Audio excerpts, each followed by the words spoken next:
saber, Renatinho. Semana passada, a gente teve uma situação bastante constrangedora, para se dizer o mínimo, envolvendo o deputado Guto Zacarias. E quando eu falo constrangedor, é muito mais pela forma como tudo veio a público e pela dissonância entre, talvez, o discurso público e a prática particular. Como isso foi recebido dentro da missão? Existe agora, diante disso vir a público, alguma alteração na forma de tratamento do assunto pelo partido? Fala, meus queridos, aqui quem fala é o Alan do canal Inevitável Cortes. E no meu segundo mês postando cortes aqui no YouTube de figuras do Partido Missão e do MBL, eu faturei cerca de R$25.000 ou um pouquinho mais de $4.000. E se você tem interesse em estar criando seu próprio canal de cortes, eu preparei um treinamento 100% focado, mostrando passo a passo pra você estar conseguindo fazer seus cortes de figuras do Partido Missão e do MBL. Pra acessar o treinamento, é só clicar no primeiro link da descrição ou ler o QR Code que tá aparecendo aqui no meio da tela agora. E se você gostou desse vídeo, não se esqueça de deixar o like e se inscrever no canal. Te vejo no próximo vídeo. De qual assunto, O exatamente? aborto. Não, porque essa posição do MBL, inclusive desde a sua fundação. Em 2015, né, muitas pessoas colocavam o MBL junto na caixinha dos movimentos de rua, né? Tá. E o que a gente mostrou naquele momento? Falou, não, a gente aqui tem uma ideologia, a gente tem pautas que a gente acredita, e desde aquele momento a gente já se posicionou contra, né? E acho que permanece contra. O caso do Guto mostra que ele errou ali no que ele falou, acho que isso é consenso para gregos e troianos. Se arrependeu disso, felizmente não andou com aquela ideia bizarra que teve. E eu acho que agora é uma questão ali mais de foro íntimo dele, né? Mas, assim, o fato de um personagem importante da história da missão, que é o Guto, isso é inegável, de alguma forma fazer uso de algo, ou sugerir fazer o uso de algo que é ilícito e que, para muitos, é um problema sério de saúde pública, de forma alguma não gerou dentro do partido um questionamento de como nós devemos abordar essa situação, já que entre nós isso é abordado de uma forma distinta? Então, eu acho que é mais com relação à conduta dele, né? De ter dito algo diferente daquilo que ele defende publicamente, mesmo que no momento ali, numa discussão, né, até então privada. Mas mesmo assim, isso mostra do ponto de vista dele, ele vai sem dúvida se explicar disso sempre que for possível, né, dessa desassociação do discurso dele e da prática. Né? E acho que o Renan fez um pronunciamento sobre isso que ele foi bastante claro, né? A gente ficou bastante chateado com isso, porque era algo que a gente não sabia, né? Que ocorria, ou que ele tinha falado com determinadas palavras ali muito feias, né? Nesse sentido. Então, mas isso não muda o nosso posicionamento sobre a pauta. Acho que esse é o nosso posicionamento desde 2020, desde 2014. Nós não somos hipermoralistas, né? Muito pelo contrário, né? Deve vir aí as outras matérias que teve nos últimos dias que mostram isso. Mas essa pauta é uma pauta que a gente sempre defendeu a legislação atual, né? Existem os casos previstos para aborto, que são casos de estupro, de anencefalia.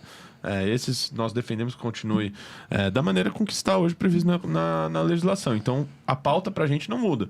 Né? O que nos entristeceu naquele momento foi ver uma conduta que não é aquela que a gente acredita ser a correta. E da qual ele mesmo pediu desculpas e se arrependeu. E espero que tenha, a partir de agora, ali um caminho...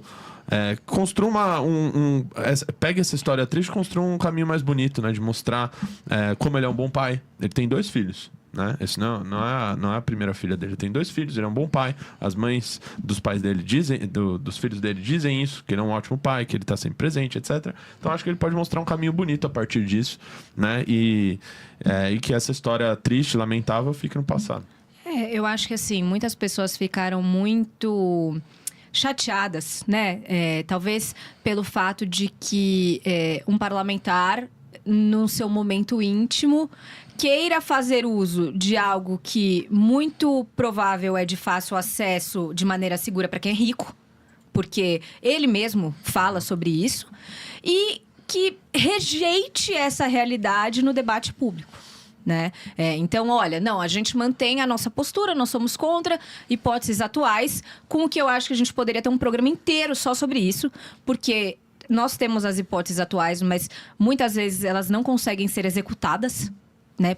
agravando os danos de, por exemplo, meninas que ficam grávidas e tudo mais. Mas eu acho que o que deixou muita gente incomodada nessa história foi sobre como um parlamentar, no seu foro íntimo, sugere a prática, sabe onde tem uma clínica e não vai buscar, por exemplo, fechar esse tipo de clínica, porque é ilegal no país, né? Eu acho que só sobre esse ponto de saber ou não, eu nunca nem cogitei isso. E assim, as pessoas sabem que isso tem em bairros nobres, né? Basta, assim, saber ler as notícias. Então, eu acho que quando eu disse que ele sabia de algo que ele não foi lá e mostrou, eu acho que também já é um pulo a mais ali. É claro que é uma sugestão muito feia, reprovável, né? Diga-se de passagem, mas... né, não comprova, assim, ele não chegou a ir até um local e planejar com que aquilo ocorresse, né? Foi uma fala ali que ele fez, ruim, péssima, e acho que é isso. Vai, Diogo. Eu tenho uma visão um pouquinho diferente daquilo que o Guto trouxe. Entre defender a pauta de um jeito, defender de outro, defender a pauta existente, eu acho que é perfeito isso aí. Cada um tem os seus valores, já trouxe os meus aqui alguma vez. Mas na minha leitura, o Guto sofreu de sincericídio, isso sim.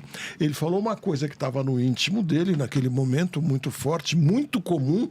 Quanto mais jovem seja a pessoa e menos estruturado esteja o seu relacionamento.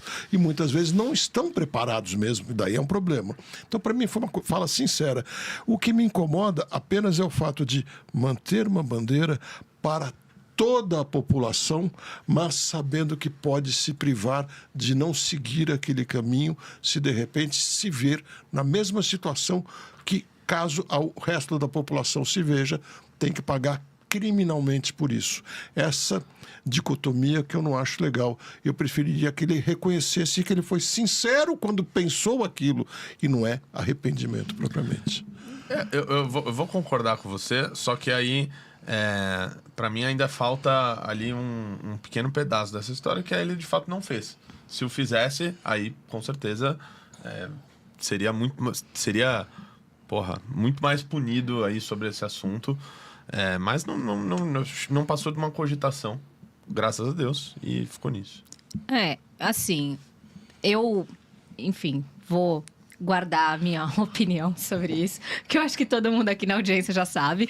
Mas a gente tem um outro episódio recente envolvendo a missão, que foi o caso dos cogumelos. E, Renato, você não tem noção. A nossa audiência, ela ficou empolvorosa com a história dos cogumelos. Eu apanhei de tudo quanto é lado, porque disseram que, imagina, cogumelo vende no supermercado, que ele pode fazer o que ele quiser. Mas, e aí, que bom que você está aqui, porque você pode trazer as informações corretas para nós. A missão defende que as drogas continuem sendo ilícitas, correto? Que as drogas continuem sendo ilícitas. Não existe nenhum tipo de relativização e de legalização de parte das drogas, correto? A gente fala que, por exemplo, os estados poderiam legislar sobre isso. Os estados, tá. Então, como foi recebido todo esse caso cogumelístico? Eu acho de nenhuma forma, porque esse foi um negócio tão besta, do meu ponto de vista. Primeiro porque o Renan, ele, inclusive, falou sobre isso já publicamente, algumas vezes. Ele tem uma entrevista no Flow que ele fala sobre isso. Fala sobre esse assunto. A gente publicou uma revista sobre isso, que chama Direita Psicodélica, que falava sobre esse assunto aí. Que eu confesso que eu não sou o maior especialista nisso. Eu ia te perguntar se você tem alguma experiência pessoal pra contar aqui pra gente. Com certeza que nossa audiência vai adorar ouvir. Não, eu não tenho, infelizmente. Eu sou meio carola aí nesse sentido, mas... então, assim, já tinha uma revista publicada sobre isso, que falava sobre o caso do Elon Musk, que já falou, é um cara que fala bastante sobre essas questões. O próprio Renan já falou, então eu, sinceramente, achei meio bobinho essa aí. Pô, você não achou bom? Tem que ter um ataque mais forte na próxima. O que eu vi foi gente falando, olha, eu faço microdosagem desse cogumelo aí, agora eu vou voltar no Renan. Eu só vi isso aí. Então, eu até, acho que você fez o react desse vídeo, né? Eu defendi que todas essas notícias, né, da forma como elas saem, elas mais trazem simpatia pro Renan do que o efeito contrário. Aí agora eu não sei se a missão tá plantando essas notícias eu nos ouvi isso, veículos de eu ouvi isso. imprensa. Falaram, eles são tão malandros, né? Que eles vazaram essa história pra abafar a história do Guto. Eu falei, olha, eu adoraria. Acho legal acharem que temos essa inteligência quase que, né? Aí entra aquela Fazer coisa algo assim, mas não. aquele velho ditado, né? Especialmente em política, ninguém bate em cachorro morto. De alguma maneira estão vendo uma possibilidade de crescimento. Mas eu sei que todo mundo gosta muito mais da polêmica e adorar que eu entrasse num embate forte aqui com o Renato. Mas eu preciso pegar um gancho que ele trouxe, que é o primeiro partido político do Brasil que eu vejo defender isso em público. Dar mais autonomia para os estados, que eu falei agora há pouco dos municípios também. Dar autonomia para que cada um dos 26 estados brasileiros decida como tratar um problema de drogas, que é muito mais de saúde pública que qualquer outra coisa. E claro, dos 26, se cada um tomar o seu caminho, talvez 20 errem. Mas se 6 acertarem, se 3 acertarem num caminho melhor, possivelmente vão servir de exemplo para os outros que vão acabar seguindo e esse vai melhorando. Eu acho que a melhor maneira de um país evoluir é dar mais autonomia para os seus estados, para serem um pouco diferentes mesmo. Santa Catarina é bem mais conservadora, que seja. A Bahia se mostra um pouco mais progressista, que seja. E paguem as consequências dos lados bons e ruins. Nesse ponto, eu tenho que aplaudir fortemente a missão e que outros sigam isso. Mas agora eu preciso voltar para o mundo real, nossas notícias do dia, e falar um pouquinho do pedido de indiciamento de 3 ministros do Supremo Tribunal Federal pela CPI no Congresso. O que vocês acharam dessa história? Quem começa? Quer começar? Quer que eu comece?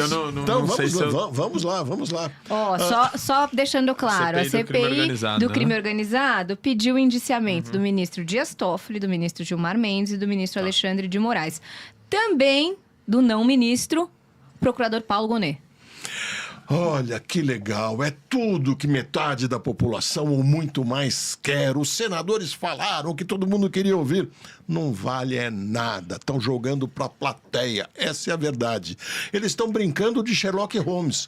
Como se senadores e também deputados, muitas vezes, fossem apenas detetives que estão lá para investigar as coisas, fazer o relatório e mandar para a Polícia Federal. Olha, indicia esse, indicia aquele. Esse aqui não, porque é filho do presidente, o outro que não sei quem. E assim vai. Não é esse o papel de uma CPI. O que eles têm que fazer como CPI de crime organizado é olhar estrategicamente, estruturalmente, quais as causas para o crime crescer tanto assim e quais seriam os caminhos para diminuir essa criminalidade. Porque eles que escrevem as leis, eles são muito responsáveis por tudo o que acontece. Eles deveriam, isso sim, estar olhando e falando, nós estamos vendo que falta estrutura para as polícias. A legislação é meio emperrada nisso. Nós estamos vendo que falta estrutura, muitas vezes, para fazer valer uma pena. A legislação é muito leniente nisso. Então, deviam ter um relatório dizendo o que eles, parlamentares, precisariam propor de mudanças nas regras para que a polícia fizesse o papel do Sherlock Holmes e a justiça fizesse o papel de quem põe na cadeia de verdade. O resto é jogar para a plateia. Vai, Renatinho.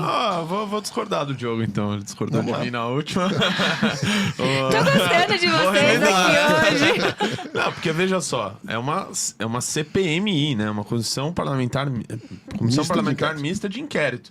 Então, naquele momento em que justamente por isso que a CPI é importante. O parlamento, ele se coloca como um delegado ali, como um juiz, como um poder judiciário, uma vez que ele está investigando e a CPI é um inquérito em si. Então, se há a investigação que é feita sobre essa questão do crime organizado e essa questão chega em ministros da Suprema Corte, como no caso desses 3, que me parece pelo menos 2 aí desses muito claros, né? Do Alexandre de Moraes e do Dias Toffoli. Imagino que o terceiro, quem que é? O Gilmar Mendes? Provavelmente deve ter algo também para comprovar. Mas pelo que eu vi do andar dessa CPI, chegou de maneira muito clara nesses ministros. Né, de recebimento de parcerias, né, com escritórios, de familiares, com fundos de investimento ligados, né, a organizações criminosas, que recebem dinheiro das organizações criminosas. Então, acho que tem a ver. Então, o relator propõe esse indiciamento. Imagino que isso vai ser votado ali. E se vai ser aprovado, deveria correto é ter uma investigação. Aí o que eu posso concordar com você é que talvez esse não vai dar em nada. Sabendo como as coisas por são. Isso que eles pedem, Renato. Mas, dito isso, eu acho que tá fazendo o papel deles ali. Não, se tivesse nessa CPMI, votaria a favor desse relatório. Eles estão fazendo o papel deles perante a população, mas não perante a legislação. Eles estão jogando para a plateia no ano eleitoral. Porque eles sabem que esses pedidos deles não vão dar em nada. Primeiro, porque para investigar ministro do Supremo, é preciso autorização do próprio Supremo Tribunal Federal. Só para começar. Então não pode indiciar se não houver. Se eles tivessem pedido ao Supremo uma providência para autorizar a investigação, eu estaria começando a acreditar que talvez eles quisessem resolver a coisa. Mas eles pedem algo que eles sabem que não vai para frente. Estão enganando a gente. E mais, por que eles não aproveitam, que estão senadores lá também, e não falam, vamos sim chamar aqui o ministro para se explicar aqui no Senado. E Alcolumbre, vamos pressionar você ao máximo, porque você vai tirar da gaveta um pedido de impeachment. Aí eu estaria começando a acreditar que eles estavam no caminho certo, mas não. Mas eu ainda tenho uma pauta hoje no programa para trazer, que na verdade é uma continuação da prisão do Alexandre Ramagem, que a gente falou ontem. Por quê? Porque o Paulo Figueiredo, ele soltou uma nota esclarecendo que não teve nenhum tipo de cooperação entre Brasil e Estados Unidos. E que, na verdade, ele ter sido preso foi uma grande coincidência, por assim dizer, para o Brasil, né? E aí, eu queria ouvir de vocês dois o que vocês acham que efetivamente aconteceu neste caso. E se vocês acham que ele deve voltar para o Brasil ou se ele vai conseguir algum tipo de asilo lá nos Estados Unidos? Como nosso convidado, fica à vontade. Vamos lá. Eu repudio o deputado Alexandre Ramagem, tá? É importante dizer que quando esse sujeito comandou a BIM, ele guiou uma investigação ilegal contra o meu grupo político. Né? Tem mensagens isso já foi fartamente documentado, de que eles tentaram fazer uma operação utilizando a estrutura da BIM contra o deputado Kim Kataguiri. E no vazamento dessas mensagens ficou bastante conhecido esse caso, porque um dos agentes que estava trabalhando para esse criminoso do Ramagem disse que, olha, estamos aqui tentando coisas sobre o Kim, mas o foda é achar. Né? O foda é achar, ou seja, eles mesmos sabendo que não conseguiriam encontrar nada contra ele, guiaram uma investigação ilegal para tentar gasto de dinheiro público para fins políticos claros. E o pior, para constranger um deputado que fazia oposição a eles, ou seja, estava tentando silenciar a oposição, que é algo que hoje eles questionam, né, por parte do Supremo. Nossa, nós estamos sendo silenciados. Mas na hora de caçar um deputado por um áudio privado, sem nenhum crime, eles caçam. Na hora de usar a estrutura da BIM para perseguir um parlamentar, mesmo sabendo eles, comprovado pelas próprias mensagens de que não havia nada, eles fizeram o mesmo. Perseguiram, monitoraram um parlamentar. Então, eu acho esse cara um criminoso. Não tenho dúvida de que ele utilizou a estrutura da BIM da maneira mais perversa possível para perseguir opositores e para fazer, né, aquilo que os chefes dele mandavam ele fazer. Então, eu acho sim, ele é um criminoso. Acho que a pena dele claro, né, entra toda essa discussão aí sobre golpe, etc. Mas para mim, ele é um criminoso por ter utilizado a estrutura pública para fazer isso. Pelo que eu tô vendo aí do caso dele, ele aparentemente teria sido levado ao ICA por causa de uma questão de CNH, só que ele tá com visto vencido. Então, se eu fosse fazer uma aposta aqui, eu acho que ele vai ser deportado. É que eu acho que ele tava com o passaporte diplomático, só que na ele medida em que ele teve o o passaporte cassado, o documento dele se tornou inválido. E aí, eu não sei exatamente quais foram as circunstâncias da abordagem a ele, mas aí, quando viram que o documento dele estava vencido, levaram ele. Ele tá sem documentação para estar nos Estados Unidos da América. Então, ele vai ser deportado. Isso. O principal é isso. Venceram 180 dias de prazo para ele ficar lá como turista. E se de fato ele pediu asilo, ou pelo menos um visto de trabalho lá, não sabemos, porque não temos um documento que comprove, isso não caminhou. Então ele está absolutamente ilegal e acho que ele vai ser deportado antes de extraditado. Qual é a diferença? Deportado é que os Estados Unidos falam, não queremos mais você aqui, vai embora. Extraditado é o Brasil falar, nós queremos ele de volta. E os Estados Unidos falam, tá bom, eu mando ele de volta para vocês. Essa é a diferença. Mas a gente discorda por vezes e concorda em outras também, né? Porque eu acho que o crime verdadeiro do Ramagem nem foi o relacionado a 8 de janeiro e nem a questão do golpe. Foi o que ele fez na BIM. Lá ele cometeu crimes muito sérios, porque ele estava sentado num cargo de inteligência, é a famosa CIA dos Estados Unidos aqui no Brasil, fazendo um trabalho literalmente de pateta. Porque ele estava lá para investigar adversários políticos. E não era investigar para saber de ilícitos, era para, como disse o Renato, procurar probleminhas nessas pessoas para poder esmiuçar as vidas deles e atazanar com a vida das pessoas. Não é esse o papel, um papel de segurança. E é muito pateta, porque ele, trabalhando numa estrutura de segurança nacional e internacional, que a BIM tem funções internacionais também, ele não entendeu que ele estava indo para os Estados Unidos se colocando numa situação de absoluta insegurança. Tem que ser muito ingênuo para achar que ele ia ficar lá com o visto vencido numa época de pressão muito grande. Mas vai saber o que o Eduardo Bolsonaro não prometeu para ele. Pior ainda, achar que o Dudu ia resolver a vida dele. Dudu liga pro tio Trump, vem aqui, ó, assina um vistinho para ele. Não, aquilo lá não é assim, gente. Parece até, acho que o Paulo Figueiredo, né, ele tinha acho que ele tem uma agência de questão imigratória e estaria fazendo a questão do ramagem lá, né? Mas, enfim, pra mim é muito claro ali. Ele não tem documentação pra estar lá, ele vai ser deportado. Ele vai chegar no Brasil, ele vai ser condenado. Ele já foi condenado. Né? Já foi condenado, perdeu o mandato. Aliás, parece até que ele responde por mais crimes agora, porque como ele não tem mais o mandato de deputado federal, o mandato dele foi cassado, né? Então ele responde até por alguns crimes que antes ele não respondia, né? De dano ao patrimônio público e tudo mais. Então, eu acho que ele vai terminar na cadeia. Aí, se eu puder fazer uma previsãozinha, me parece que é isso. E acho que é assim, né, gente? E aí mais ainda, porque ele fugiu, né, da condenação. Pois é, não. Deu um Pelé aqui. O que mostra também como as nossas fronteiras fugir são... não é crime. Fugir não é crime.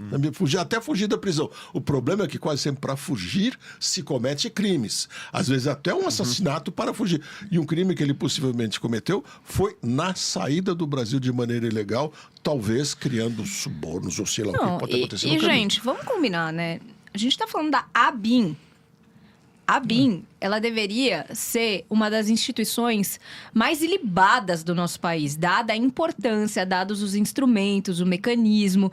Qualquer país sério, uma atuação como a do Alexandre Ramagem, no cargo que ele ocupava na ABIN, já teria sido alvo não só de uma investigação pessoal dele, mas de uma verdadeira varredura dentro da ABIN. Porque a gente, como país, não pode se colocar numa posição de tamanha fragilidade com a nossa agência de inteligência, né? Essa aqui, assim, às vezes a gente foca muito na pessoa física, mas a gente fala toda hora de fragilidade das instituições e de blá, blá, blá. Então, assim, qualquer país sério, a ABIN estaria passando por uma total remodelação, reestruturação, um filtro ali detalhado para ver se nada parecido com isso acontece ainda, né?